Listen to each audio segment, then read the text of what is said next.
बड़का सिलेंडर चाही, बड़का सिलेंडर चाही, छोटका मशीन हो जमीन धके चले लगा। समधी का बहिन हो जमीन धके चले लगा।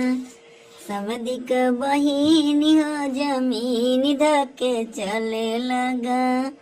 हमरे कौन पापा, हमरे कौन पापा, बड़ा शौकीन हो कि पुरजे पुरजे खोल डान। अनकर मशीन हो कि पुरजे पुरजे खोल डाल।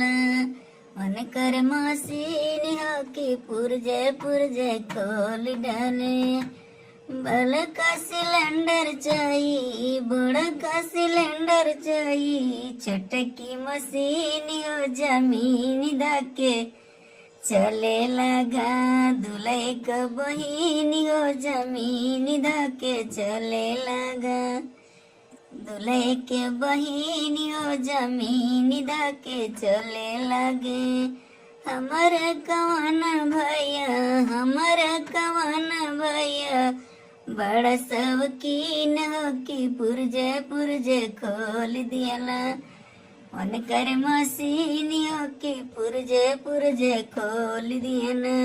उनकर मशीन हो कि पुरजे पुरजे खोल दियाना।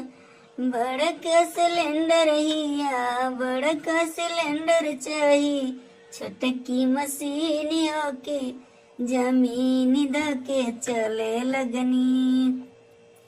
जमीन धके चले लगनी। अगुआ के बहिन हो जमीन धके चले लगनी।